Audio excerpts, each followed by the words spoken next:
if our object is speeding up or slowing down.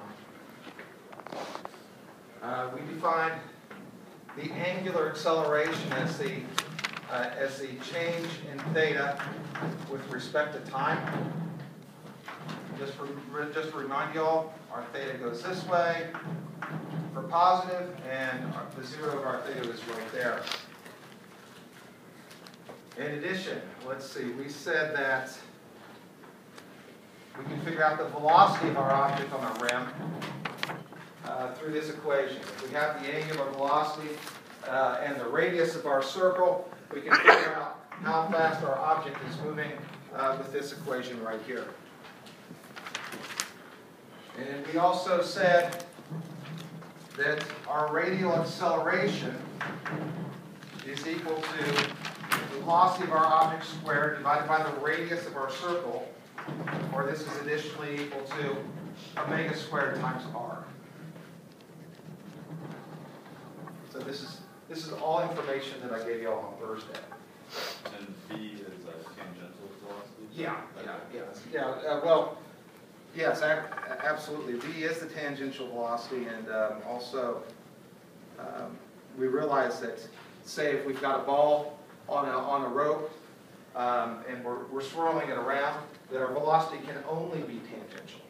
Our velocity is always tangential.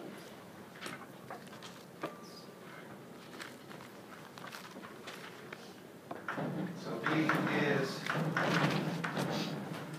tangential to our circular path.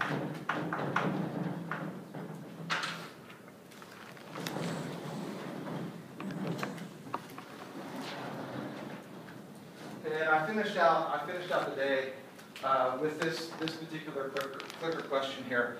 And it says rank in order from largest to smallest the centripetal accelerations, or the radial acceleration, a sub r sub a to a sub r sub b of particles A to E. And so in order to do this, well, we just need to start writing out what these individual centripetal accelerations are. So here we have,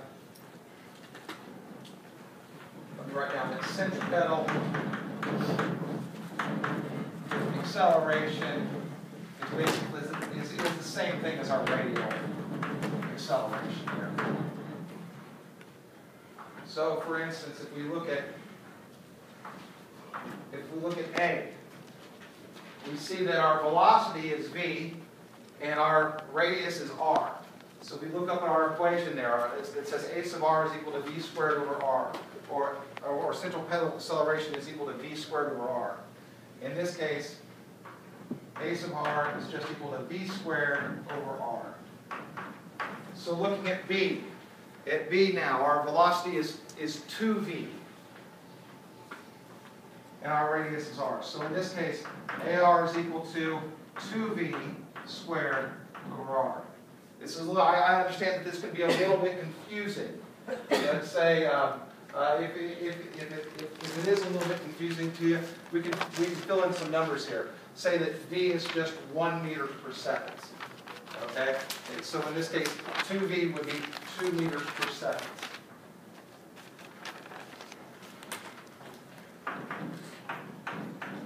So this would be 4v squared over r. Same thing with C. With C, in this case, even though our object is going in the other direction, it's going in the clockwise direction, still the magnitude of our centripetal acceleration, or actually our just plain period, our centripetal acceleration is going to be the same, because it's still going to be directed towards the center of our circle. Whether we're going around clockwise or counterclockwise, there's always going to be some force pulling our object back to the center of our circle. So in this case, a sub r is equal to v squared over r.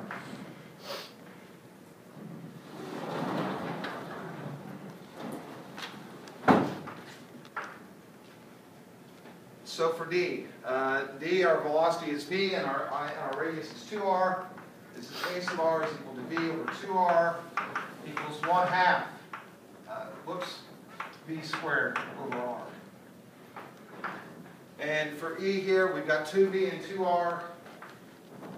So A sub R is equal to quantity 2V squared over 2R. And this is equal to 2V over R. So if we're ranking these from largest to smallest, thank you. Yeah, just noticed that. Thank you. So if we're ranking these from smallest to largest, or from largest to smallest, it goes 1, 2, 3,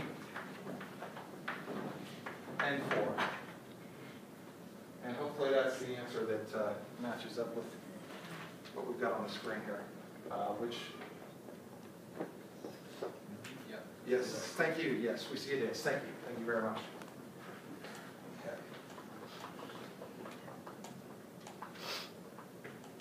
So this is how we go about just doing this particular problem. It's just going through and breaking down, just answer by answer, to make sure that to check out the rankings.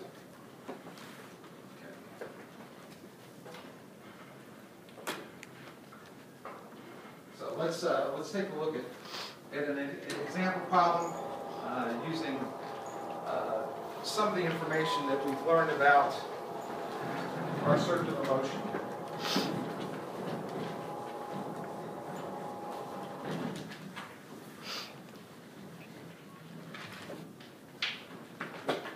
This is in chapter problem number 29.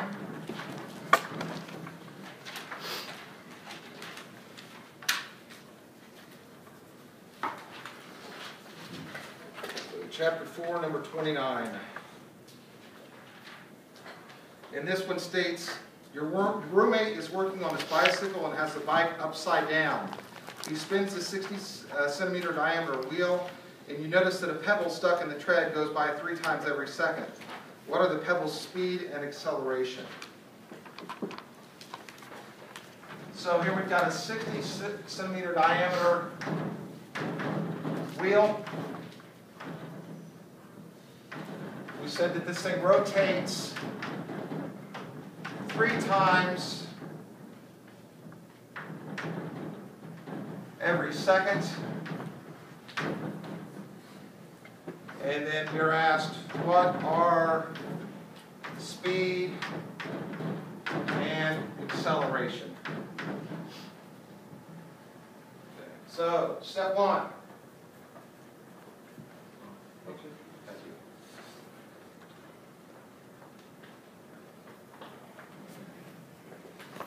My hypothetical bicycle wheel there.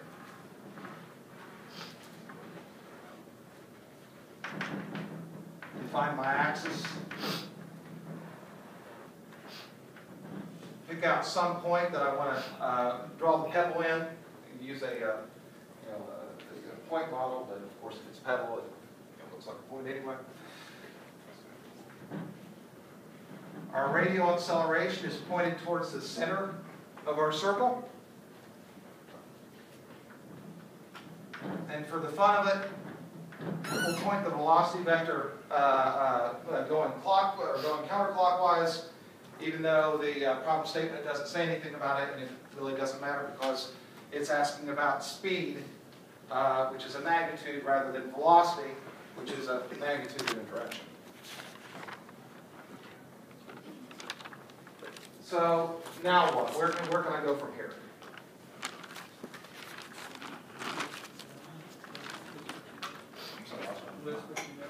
Oh, yes, absolutely. List what we know. Well, let's see. No. Well, let's see. The diameter of the wheel is 60 centimeters, but we'd rather work with radii, so this is 0.3 meters. 30 centimeters is 0.3 meters. So we can write that down, certainly. Let's see. It says rotates 3 times every second. So what would I write down for that? I'm sorry? Yes.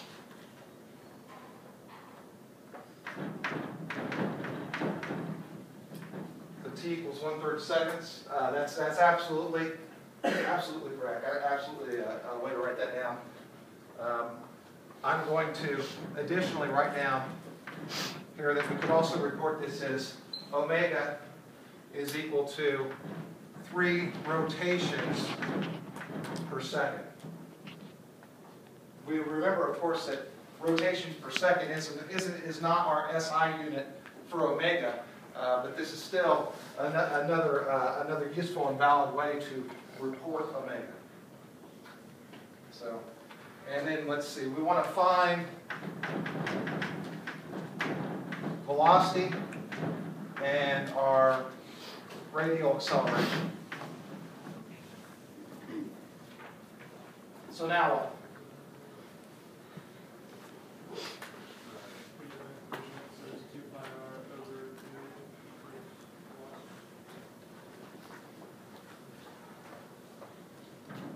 So this is just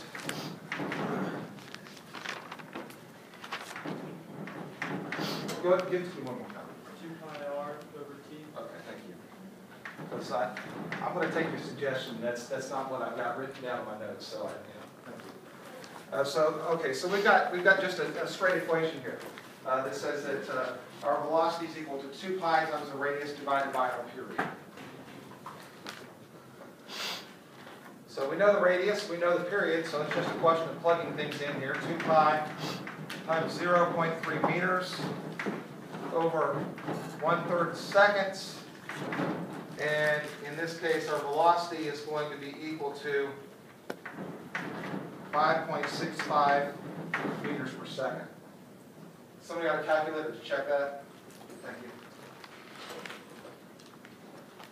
So now, radial acceleration. What do I do here?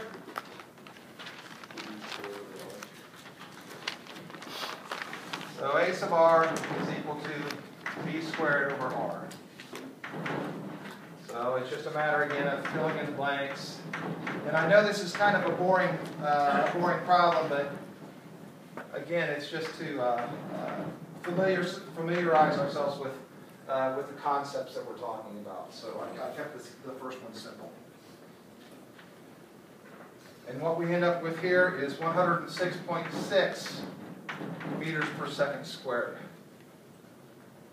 And hopefully that checks out. Yeah, okay, thank you.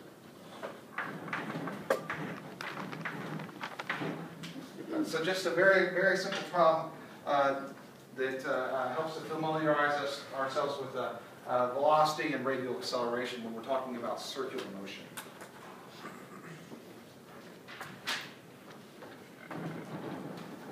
So specifically, we've been talking about the case so far when we've got uniform circular motion. Can somebody remind me what uniform circular motion is? No idea. Okay, one more time. Go ahead. It's moving like at a constant rate. Okay, yeah, it's moving at a constant rate. Yeah, absolutely right. What's one other thing we could say about it if it's uniform circular motion? The tangential acceleration is 0. Yeah, the tangential acceleration is 0. So this thing is moving at a constant rate, or the tangential acceleration is 0. Just two ways to say the same thing. So we've been talking, just to remind you, about uniform circular motion, which is when our object on rim is moving at a constant speed or our a sub t is equal to 0. That's just, again, two ways to say the same thing. Well, this gets kind of boring after a while, and we like to have our object speed up or slow down.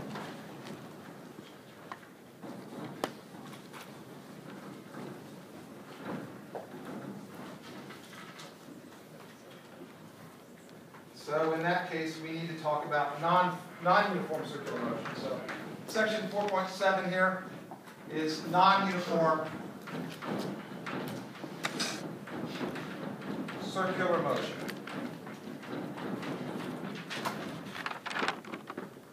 Or in other words, our velocity is changing.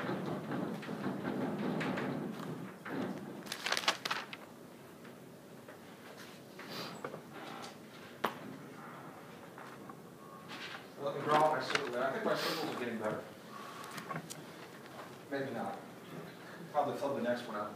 Okay, so we've got our object, or we've got our circle there.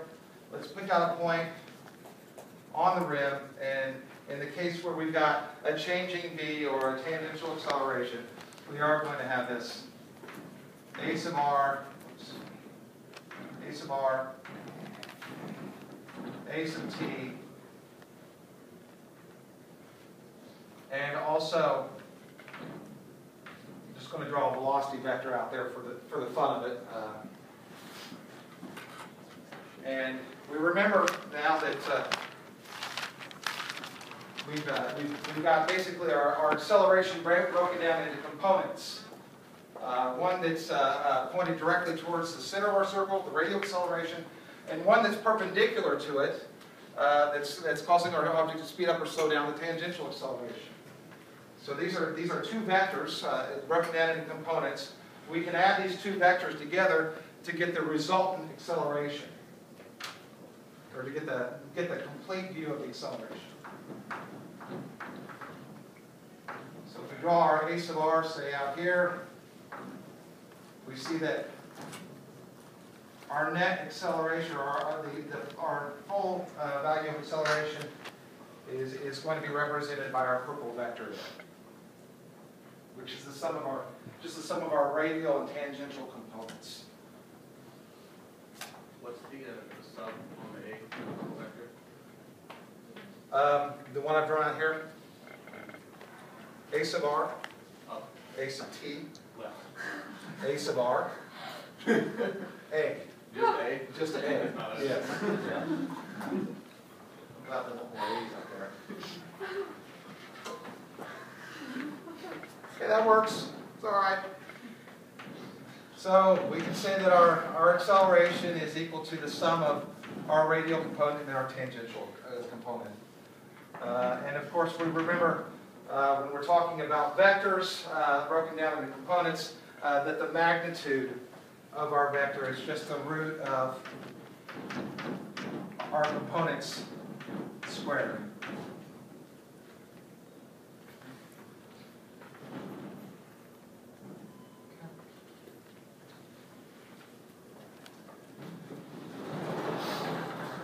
And since we're talking about non-uniform circular motion, let me put a t subscript on that velocity. We can also say that our tangential acceleration is going to be equal to the derivative of our velocity with respect to time.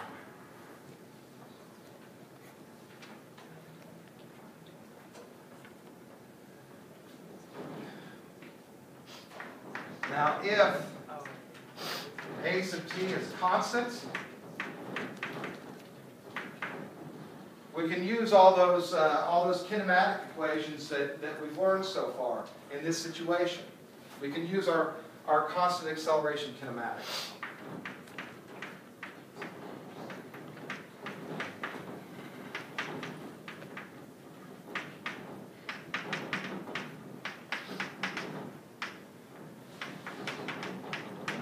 Let me stress to you again, our kinematics equations are only valid when we're dealing with a constant acceleration situation, whether that acceleration has some value or is zero.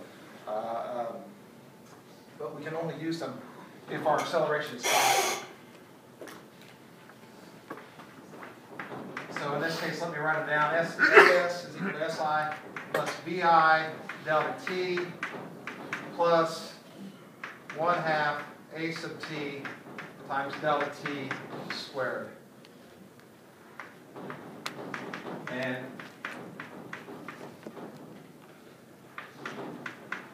of course, we've got our velocity equation as well. So, can somebody tell me what S is? Position? Yeah, specifically in the context of circular motion. Theta. It's not theta. We will get there. times radius? Yeah, actually it is. Position R. Yeah, that's what I was digging for, right there, yeah. S is the position on the outside of our circle. It's our arc length. So, for instance, we might be told that our initial position was out here somewhere, and we might be given, say certain values for a sub t and for time and for our initial velocity, and then the question might be something like, well, find out how far this is rotated. So our S here just refers to our position on our circle. And of course, this can get slightly complicated because of the fact that it's going around and around and around. So we might have to subtract multiples of 2 pi r in order for this whole thing to make sense.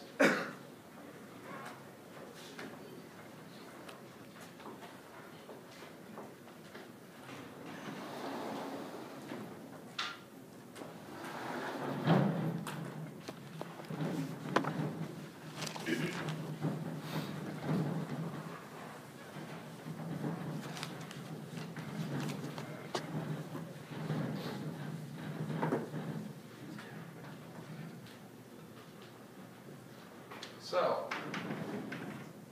slightly new topic. So I want you guys to recall that our v sub t here is equal to omega r. And I said up there that our tangential acceleration is equal to dv sub t with respect to t, or the derivative velocity with respect to t. So let's take our derivative of the velocity in this case, this equation here. When we take the derivative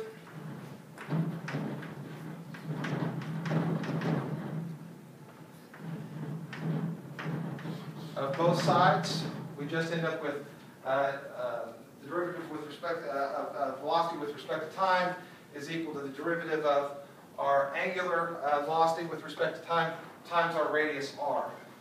We don't do anything with our radius r in the case of this derivative because our radius is constant.